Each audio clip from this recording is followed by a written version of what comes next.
If your meal routine is tired, don't give up hope just yet. Make dishes more inspired with a little help from Fleurette.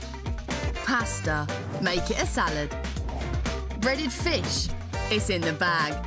Chicken and veg, you know it. Baked potato, that's more like it. Why settle for just edible when you deserve incredible? Unleash some leafy loveliness and make it unfleurettable.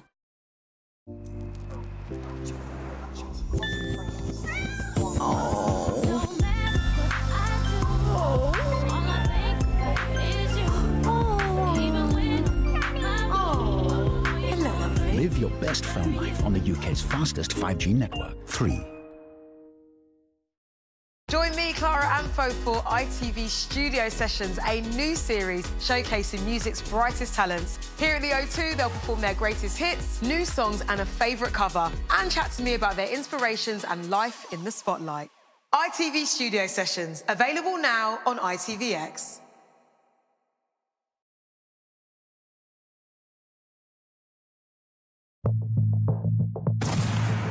When a murder's committed, it's always a race against time. To find the truth, to separate fact from fiction, to catch the killer, and to make sure that justice is served. But what happens when the truth vanishes with the victim? I'm Dr. Richard Shepherd, and I've spent my entire career as a forensic pathologist, performing nearly 23,000 autopsies. I've learned that the dead don't hide the truth, and they never lie. Through me, you'll be hearing directly from the victim. With the aid of a state-of-the-art laboratory using groundbreaking technology, I'll be investigating a series of intriguing crimes, where, from the victims' bodies, I'll reveal to you the truth behind these murders.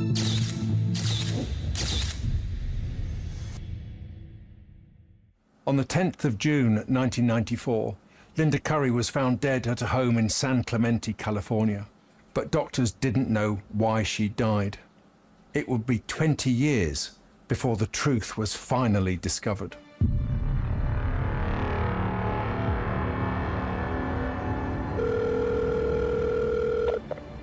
911, what is your emergency? Emergency services received an urgent call from a home in the Californian beach resort of San Clemente.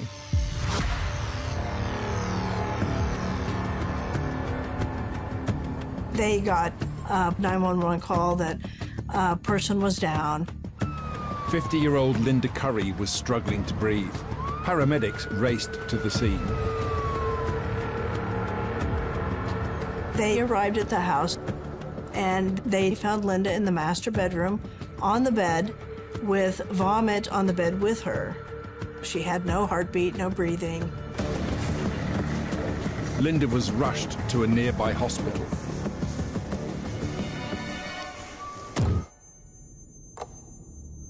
At about 1 in the morning, Linda passed away. Mysteriously, just months before her death, Linda reported to police that someone could be trying to kill her. The only motive I can think of is money, but I don't want to really even believe that or think that. It's all hard for me to think things like that.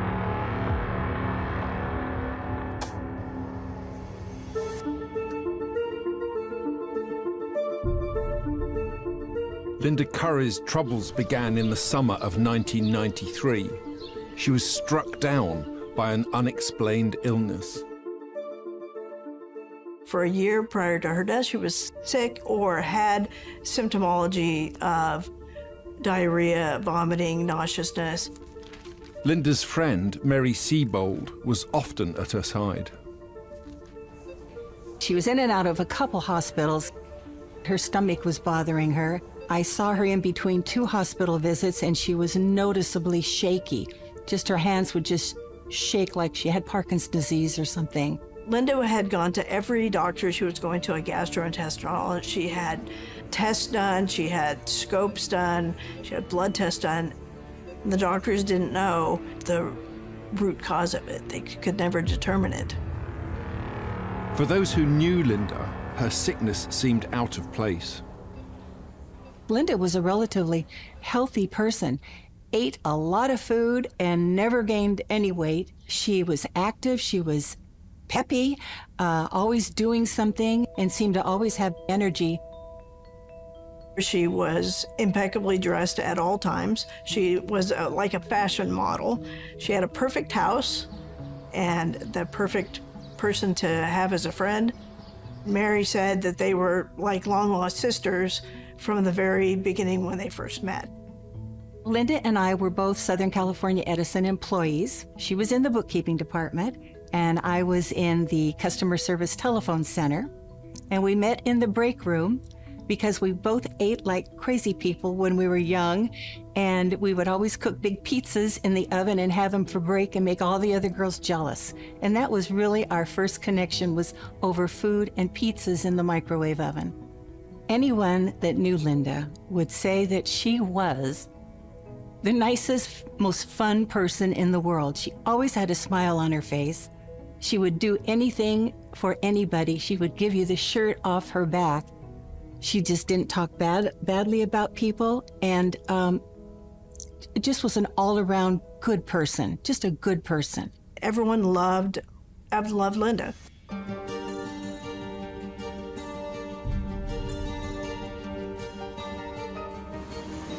In 1989, Linda was working at the nearby San Onofre nuclear power station. Linda met Paul Curry at San Onofre, where she had transferred to. I think it was kind of attraction right from the very beginning, because Paul is a very charming young man, and he was a nuclear physicist there at San Onofre, and that was impressive alone.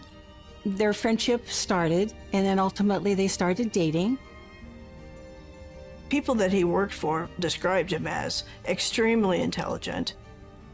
Linda herself, that was one thing that she said she was attracted to Paul for, that he was very smart. Paul won about $64,000 on the program Jeopardy, which is a TV program that obviously talks about a lot of things, history and movies and everything. And you have to be very smart to win that kind of money. And she was impressed that way. She liked smart people, because really all of her boyfriends prior to that were very intelligent.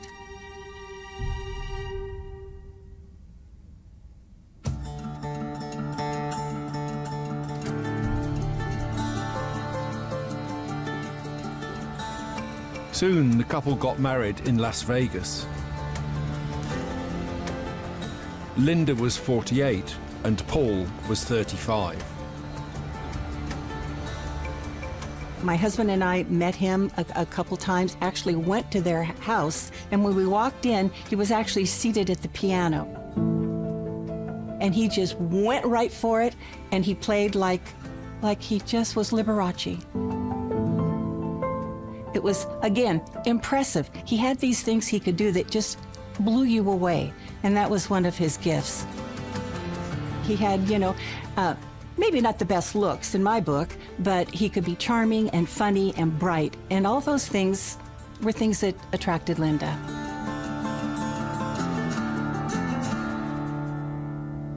Not long after Linda married Paul Curry, she started having very serious abdominal problems that often landed her in hospital.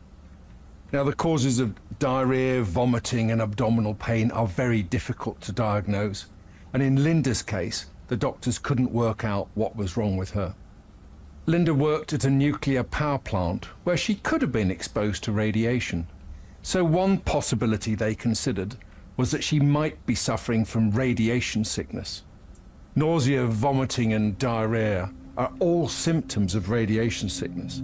And that's because the radiation damages the delicate lining of the intestines.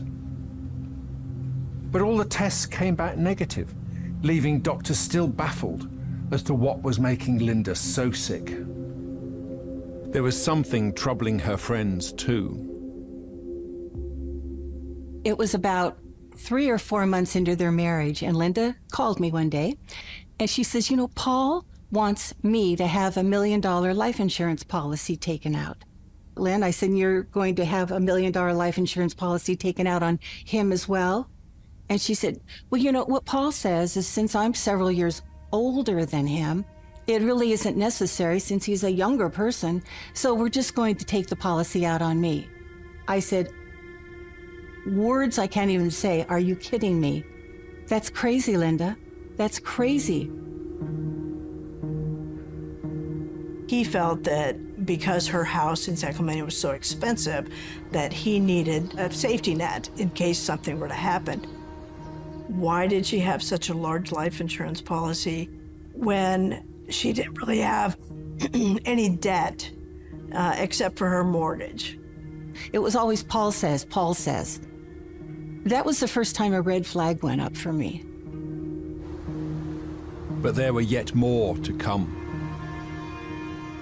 Linda called me one day and said, hey, Mayor, I got something to talk to you about. I got a call from Paul's ex-wife, and she wanted to know where the check was. And when Linda inquired what check, she said, well, the child support check. He had adopted her 2 children and was paying child support on an ongoing basis, of which Linda knew nothing about. To add to that, questions still surrounded Linda's unexplained illness. I just knew something was going on in that house.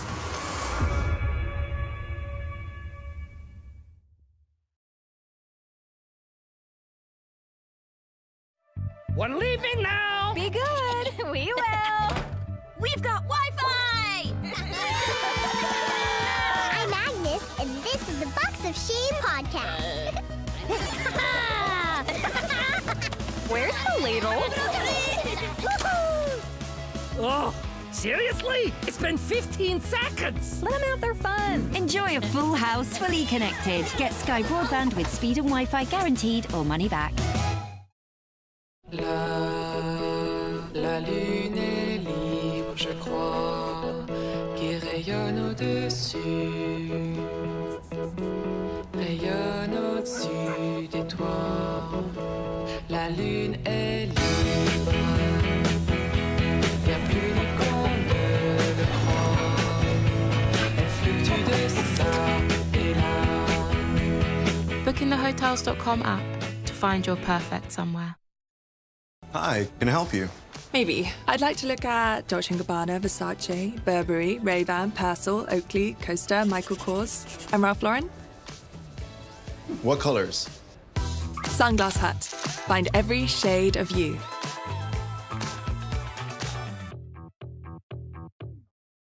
Great outdoor living now available in the UK. Time Maximal introduces high-quality verandas starting from £987. Discover your ideal outdoor room and take a tour in our virtual showroom. Any questions? You can contact us 365 days a year. Visit timemaximal.co.uk. No sign of him yet, Money Super 7? Had such high hopes for you tonight. High hopes? That's him! Go, go, go. Let's give him what he deserves.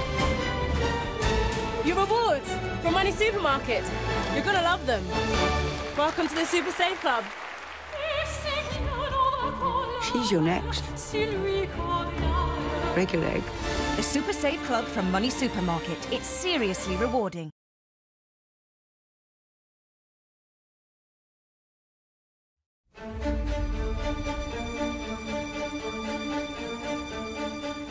"50-year-old Linda Curry had been very ill, with vomiting, nausea and diarrhea.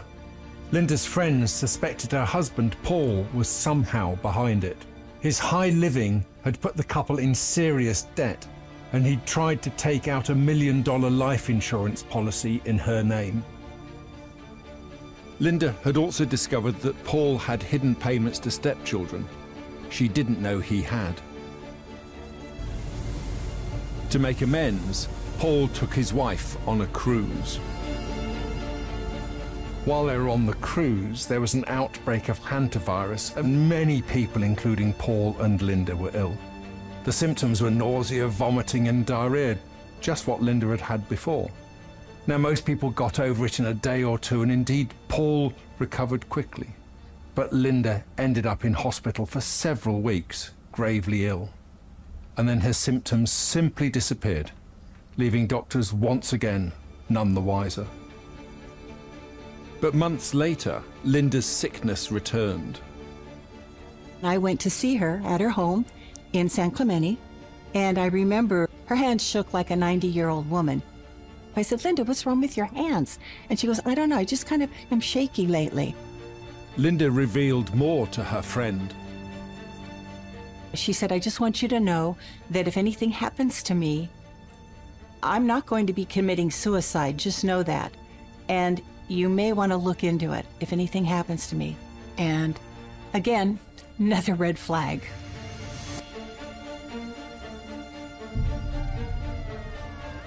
But Linda's symptoms took a turn for the worse. She was rushed into the Good Samaritan Hospital in San Clemente. I had talked to Linda on the telephone when she was admitted to the San Clemente Hospital, and she sounded not like Linda. So I told my husband, I says, honey, we have to go see her. And we went into the hospital, and we were kind of taken back because as we went in, we saw Paul right there in the lobby.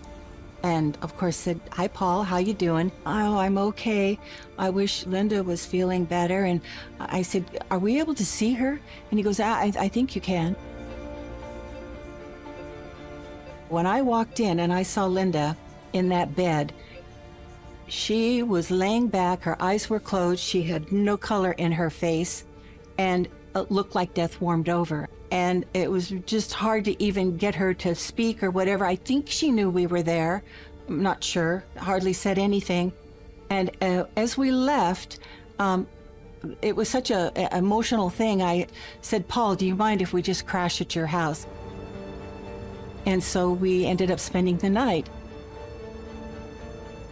I went into their spare bedroom, and as I walk in, on the dresser, a bunch of papers all laying out, folders and stuff, and they looked official. And so as I looked at them, and I saw a couple other various life insurance policies, and I thought, everything here is related to death and money. And I thought, what's he doing with all this stuff out? She's in the hospital. She didn't pull it out of her file. You know, I just had this feeling. I just feel like Linda Curry's gonna die because I feel like her husband's trying to kill her.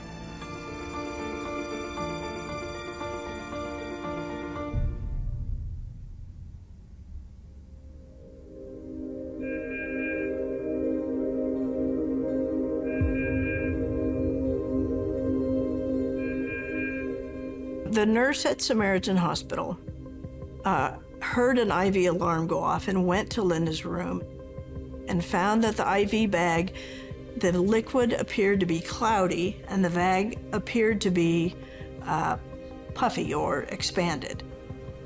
An IV bag or intravenous sac like this is essential for giving a sick patient the salts and fluids they need whilst in hospital. They can also be used to supply medication. The question was, had Linda been given something potentially life-threatening? The nurse immediately stopped that IV and took that IV bag off, put a new IV bag on, and she called her superiors and made a report. After she removed the bag, Linda became septic. Linda's heart rate soared and her blood pressure plummeted. The nurses phoned Paul, advising him to come to the hospital immediately. But there was no response. She went into septic shock and went to the intensive care unit. Nearly died of septic shock at that time. Paul didn't visit his wife until the following morning. Linda pulled through, but there were questions about the intravenous sac giving her fluids. IV tampering at Samaritan Hospital in San Clemente was reported to the police. The investigator interviewed the nurse who found the IV bag tampered with and interviewed Linda If somebody were trying to poison you, any idea who would try to do that? Well, the only person I could think of that would have a motive to do it would be Paul.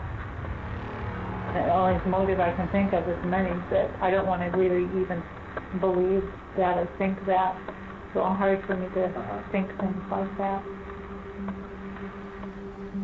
Detectives were taken aback at what they heard next. He isn't always honest with me, and he's a little bit sneaky. He forges my name sometimes on documents, but I know that we should have a lot more money than we do. I wouldn't be surprised if he's got some account somewhere or something, because we shouldn't be struggling. I've always questioned, why would somebody 13 years younger than I am be interested in me? So we haven't even had sex since we've been married. Why would a man want to stay married to someone who wasn't interested in having sex with him?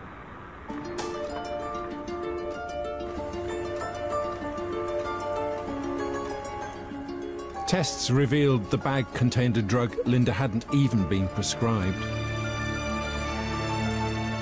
In large doses, this anesthetic lidocaine could cause seizures and prove fatal. But nobody knew who had administered it. The police investigation continued. Linda was eventually discharged, but months later her sickness and vomiting returned.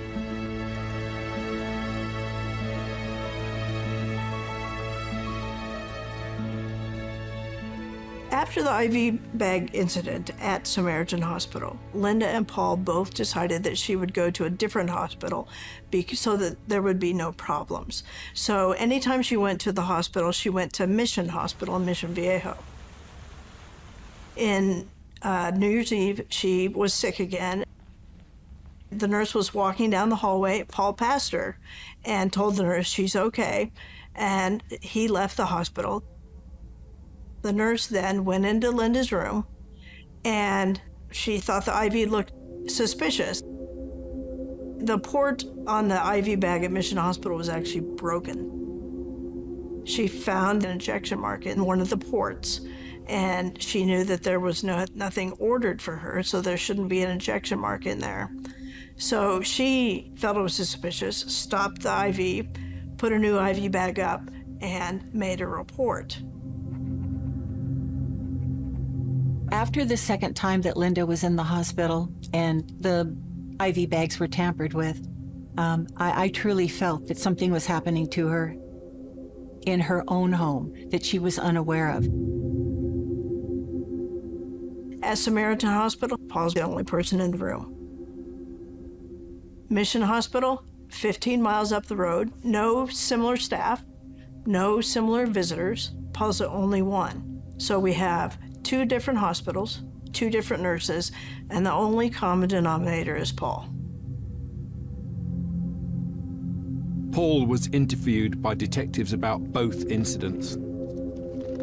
Although they had their suspicions, there was not enough evidence to charge him.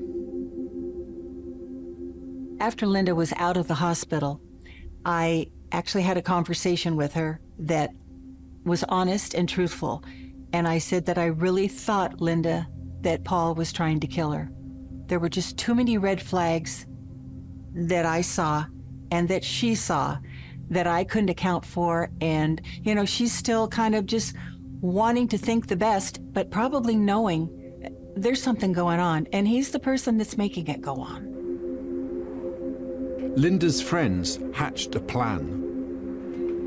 I said, Linda, we'd like to put our money together for you, even though we know she's got money, but we'll make it even better, and we will rent a place for you in Orange County near San Onofre so that you can go in and out to work and not worry about anything and get out of the house.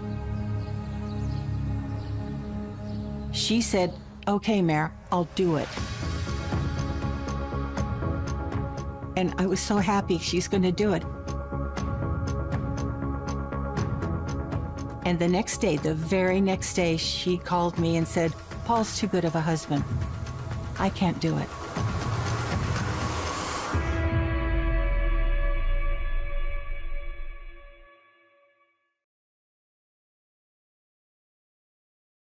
Want more shows, more films, more time for just one more episode? Then say hello to ITVX Premium. Fit more of your favourites in with ad-free streaming. You've got a great setup here. Plus, get hundreds more shows and films from Studio Canal Presents. Very impressive. It's a start. That's more time to stream more of what you love. Start your free 7-day trial today and go premium with ITVX. Air Up brought her water intake to new levels just by flavoring ordinary water from thin air. It's that healthy, untouched water with the satisfaction of taste through scent. The only thing standing in the way of that important meeting? This. Air Up. Excite the ordinary.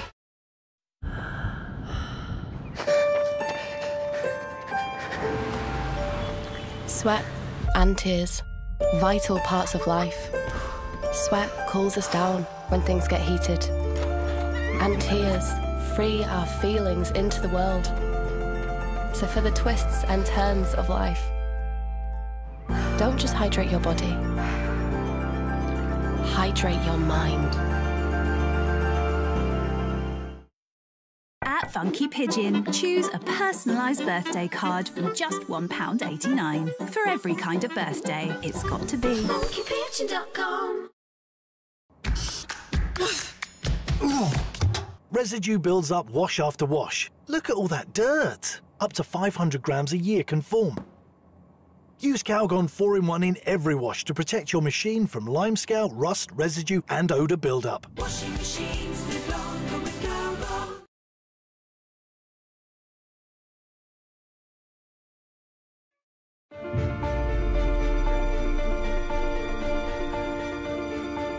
Linda Curry had been struck down by a mystery illness. After 2 separate attempts to tamper with Linda's intravenous line in 2 different hospitals, police opened an investigation. Linda's friends suspected her husband Paul was trying to poison her. I did pretty much cut off communications with Linda after the second experience in the hospital. It was just too painful to deal and talk to her all the time because I knew it was happening and I couldn't do anything about it.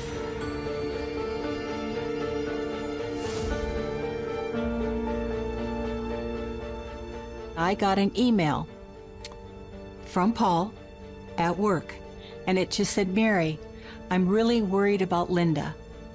She's working overtime, 12-hour days. She's wobbly. She doesn't look fit for duty. I'm really worried about her." And I was in my office, and 2 of my office mates were there. And I said, "You know, ladies, I have to tell somebody this. I just feel like Linda Curry's going to die because I feel like her husband's trying to kill her. I just feel like something's going to happen to her." That same night, it was Paul Curry who called paramedics, saying his wife was unconscious. 911, what is your emergency? Once again, Linda was rushed to hospital.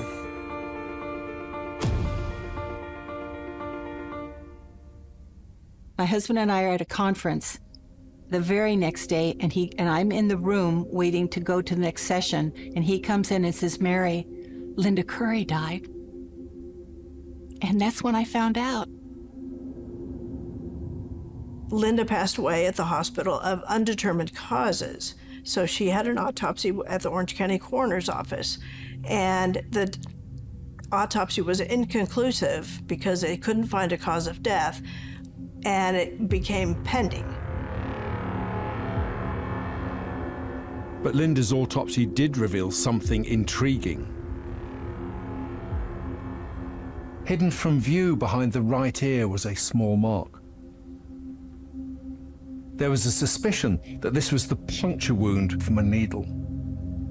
Could it be that Linda had been injected with a substance that induced a fatal reaction? To add to this, Paul had started receiving initial life insurance payouts of more than $300,000. Detectives went to Paul's home to interview him about his wife's death. I woke up at about, I don't know, I guess it was around 11. Scanthy, which is black and white cat. He was making a really scary sound, real bizarre noise. You know, he woke me up, but he was right there beside her. And she wouldn't wake up. Didn't know exactly what to do, but I grabbed her cordless phone and I called 911 and I started CPR. They got here very, very quickly and they took her to the hospital. They couldn't revive her. She never woke up.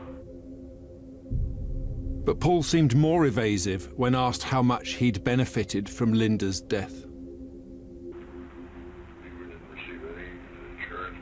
No, well, it's up in the air because it's just really complicated financially.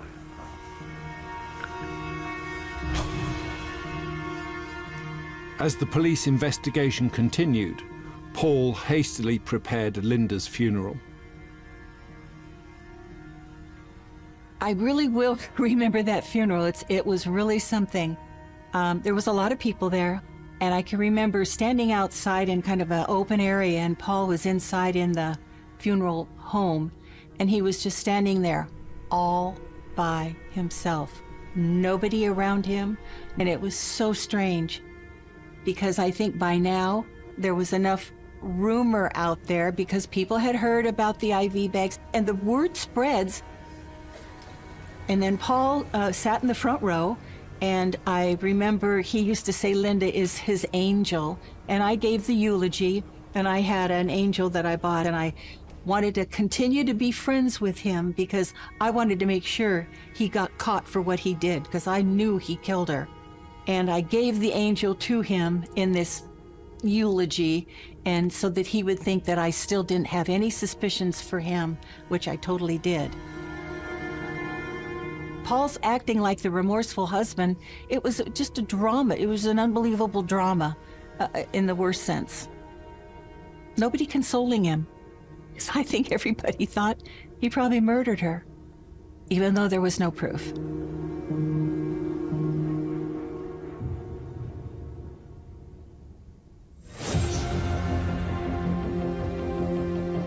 But soon, Linda's body revealed the truth behind the rumor. Test results on her blood uncovered something untoward.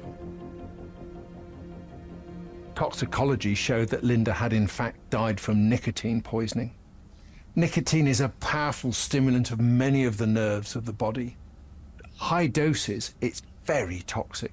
It affects the heart, it affects the muscles of respiration, leading to paralysis and cardiovascular collapse. The toxicology tests showed that Linda had an extraordinarily high concentration of nicotine in her bloodstream, 1,120 nanograms per mil. That's far, far more than you'd ever find even in the very heaviest of smokers. And here's an interesting fact. Linda didn't smoke. So how did all that nicotine get into her body? Faced with the realization that she'd been poisoned, police launched a murder investigation. Leading nicotine expert, Professor Neil Benowitz, was enlisted on the case. I was contacted in the early 1990s by District Attorney Baitai, who said, we have a murder case where there's a question about nicotine poisoning. He contacted me because I had published a lot of research on the human pharmacology of nicotine, and my laboratory did assays of nicotine and its breakdown products.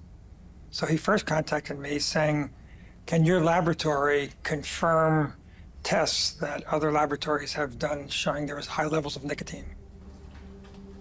So in 1994, we got 10 blood samples and urine samples from him. They wanted us to confirm the levels of nicotine. And then we also measure its breakdown product, cotinine, which turned out to be an important aspect of the analysis of the case. After weeks of testing, Professor Benowitz's lab confirmed the investigators' suspicions. So we found important information in Linda Curry, both in her blood and her urine. So the first thing we found in the blood, there was a phenomenally high level of nicotine in the blood, 50 times to 100 times higher than those seen in a smoker. She was not a smoker. The second observation, which was critical, is that the level of cotinine, which is a breakdown product, was similar to that of a smoker. Normally, cotinine levels are 10 times higher than nicotine in a smoker. But it takes time to convert nicotine to cotinine. So the fact that our nicotine level was phenomenally high and our cotinine level was not, meant there was not much time to metabolize nicotine. So she must have got the nicotine and then died shortly after getting the nicotine. And there was more evidence from Linda's body that she'd been poisoned. Fluid was found in her lungs. That's usual when people die. But Linda had vomited and aspirated, which is a common effect of nicotine poisoning and very uncommon in non-smokers. This suggested foul play, and the autopsy also revealed a cocktail of other drugs to explain Linda's mystery illnesses in the lead up to her death. And again, in autopsy, levels of cadmium, which is a metal, was found 10 times higher than what you expect with industrial exposure. She was in the hospital, she had a metallic taste, and then suddenly lost consciousness, and she had no known exposure to cadmium. So right there were questions about something bad was going on. In the meantime, Paul had received the first payouts from Linda's life insurance and bought himself a brand new Cadillac. But the authorities still didn't have enough evidence to file charges. They needed hard proof that it was Paul who was behind the poisoning. You know, it was strange when Linda passed away that nobody really had an answer why. I know that people were looking into it, but there was just it was just an unresolved reason. The initial investigator had this case, felt that it was a very suspicious death, but he kind of got stuck on some red herrings in the case, like the cadmium, like other stuff, and because he got stuck with the red herrings, he never made any progress in the case. Paul Curry slipped off to start a new life in Nevada, and Linda's murder investigation was put on hold.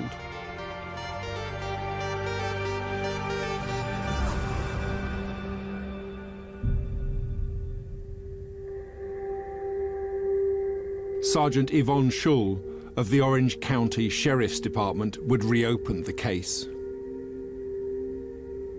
I was a detective at the time.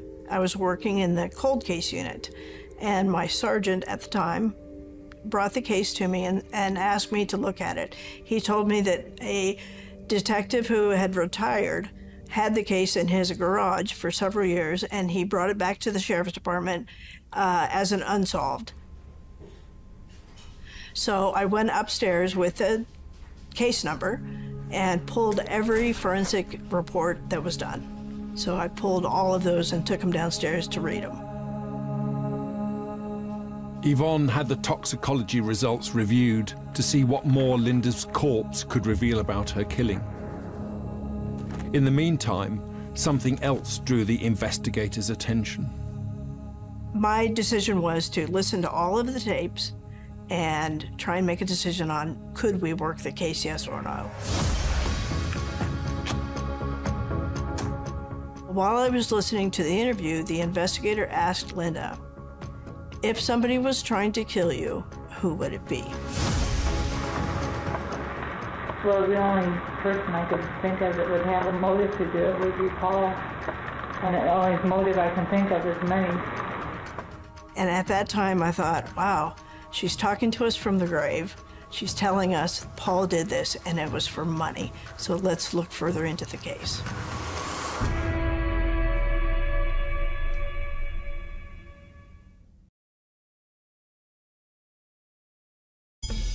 There's over a century of Chinese wisdom in every pot of Tiger Balm. Its unique blend of active herbal ingredients is used across the world to provide effective relief from pain when you need it most. Trust Tiger Balm to work where it hurts. For tension headaches, try Tiger Balm White. Something bothering you? Can't lie, it's this new job. What if I'm not good enough? Cup of PG? Yeah, go on. Doubt is a mile wide, but only an inch deep. You can do this in your sleep. You think? I don't think. I know. You're as solid as a rock. I am as solid as a rock. Come on. Hey, you. It's a beautiful day. Tea break's over. PG tips. It's not just tea, it's progress. No, sorry. I think it's... Okay.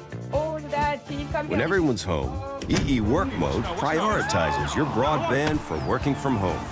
This is EE Broadband, with faster speeds in more places than anyone else. This is broadband made for working from home. Search EE Broadband, powered by BT. Dearest reader, we have been apart for far too long. I must take a husband. It is time. Let me help you. Are we not friends? Friends. She's not seeking a husband in you. Do you believe the best foundation for love is friendship? You must follow your heart.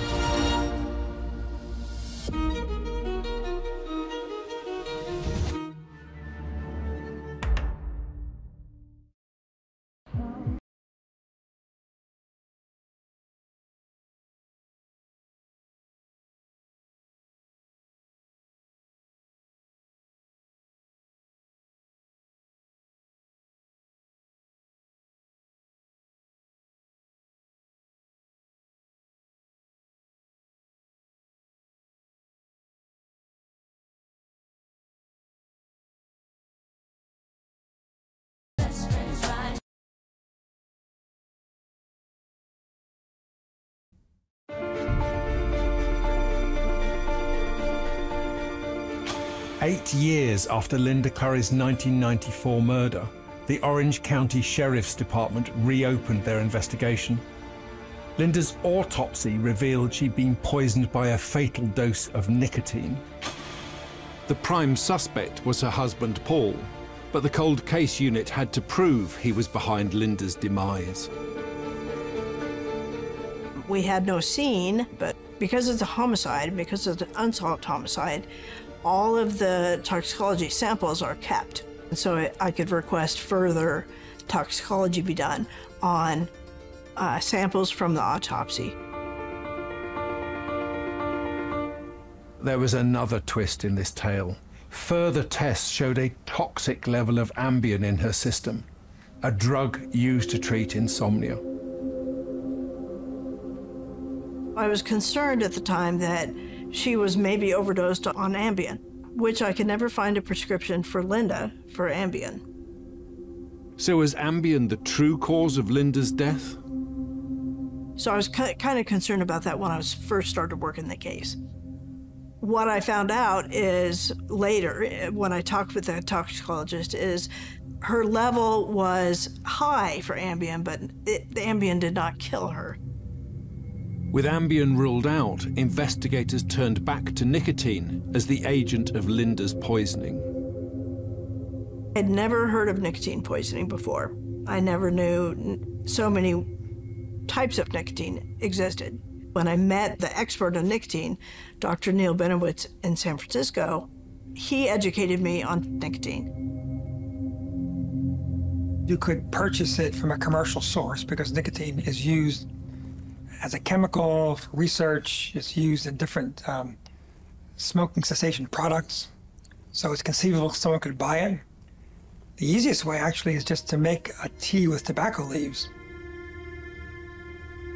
To pinpoint the method of Linda's murder, Professor Benowitz reanalyzed the samples from her body. One of the things that he did for me is he ran a test on the blood serum to find out, was it tobacco nicotine, was it pharmaceutical nicotine, or was it pesticide nicotine? Because I felt I needed to determine that in order to say, where did he get it from to kill her? Well, what we found out is the nicotine was a crude extraction from tobacco. So you boil tobacco leaves. Nicotine is water soluble, goes into the tea. You then concentrate it, boil it down, and you can get a very concentrated nicotine liquid.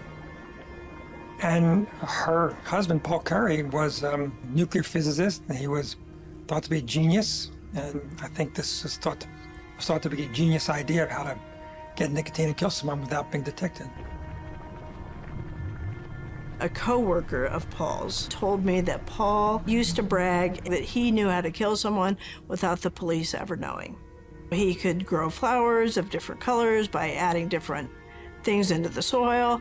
So I think that Paul was very smart. He's smart enough to do it.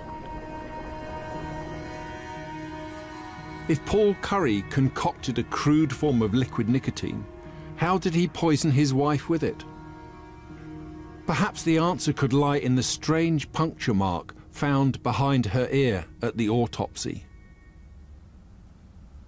In this area of the skull, there are only small blood vessels and the solid bone of the base of the skull. But even entering these small blood vessels behind the ear, a drug could be administered that would make its way quickly into Linda's bloodstream. So could it be that Linda had been injected with nicotine? Nicotine is a very potent poison. So if you smoke a cigarette, you take in about 1 milligram. If you have a milliliter, which is a pretty small volume, that's 1,000 milligrams. So you can easily just take a portion of a teaspoon and inject it and give them a massive overdose to kill them. So it's very easy to kill someone with liquid nicotine. Now, police could explain the presence of Ambien in Linda's body. Paul Curry had given his wife this drug to sedate her so that he could administer the fatal dose of nicotine. But detectives needed more evidence to prove Linda's husband was a potential killer. So Yvonne tracked down women from Curry's previous relationships. His ex-wife Leslie, whom he met working as a pianist on a cruise ship, revealed something sinister. Leslie told me that prior to Paul leaving for about a year that she was sick and that she felt that she had Lyme's disease. However, when she described her symptoms to me, it was not as symptoms of Lyme disease. She had described her symptoms as nauseousness, diarrhea, vomiting. Well, those are symptoms consistent with poisoning. She was getting ill, and somehow they separated, and after separating, all of a sudden, she was fine. So I think he was trying with her originally. It didn't work. With Linda, he got a bingo.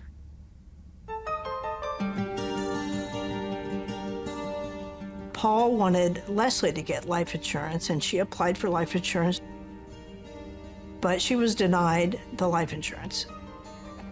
But I spoke with an underwriter.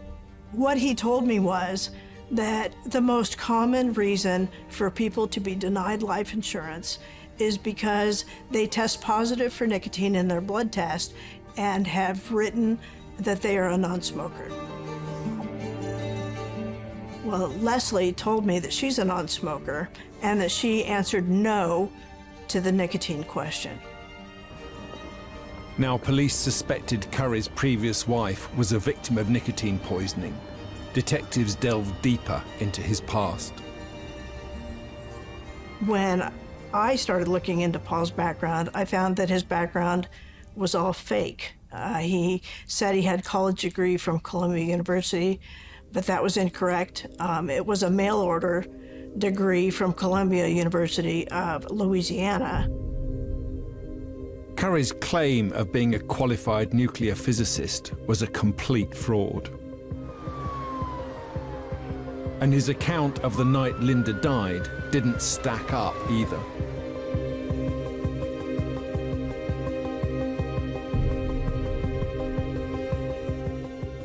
I interviewed the paramedic who responded to the scene on the night that she died.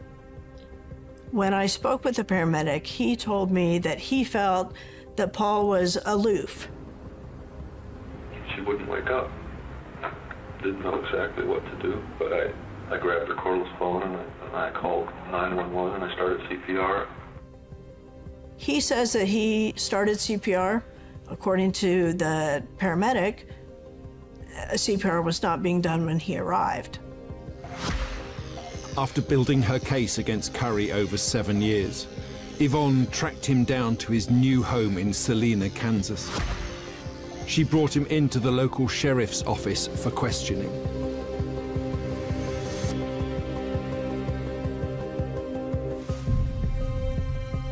When I interviewed Paul, he's very cocky and very condescending when he first comes in. He's sitting straight up in his chair. As the interview goes on and as I confront him about Linda's death, you can see his body language change. Do you have a physics degree? No. No. Did you ever tell anybody you had a physics degree? I've told people that in the past. Yes. How come?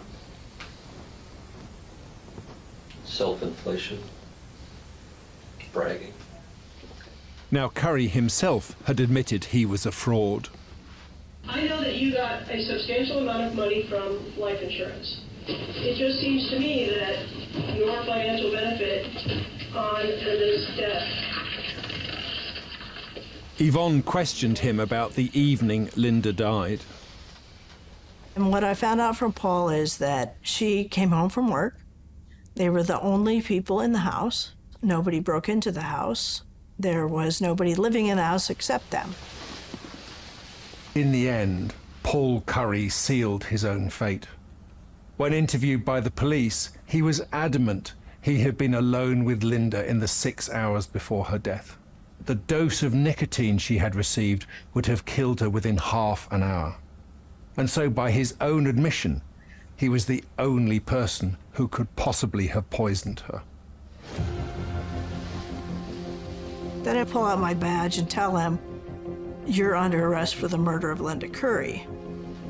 Stand up and turn around." And I put handcuffs on him. When I found out that Paul Curry had been arrested, best day of my life, and it made me think I wasn't crazy. All my feelings and all the red flags, they were right, and he was the murderer. Paul Curry was charged with the murder of his wife, Linda.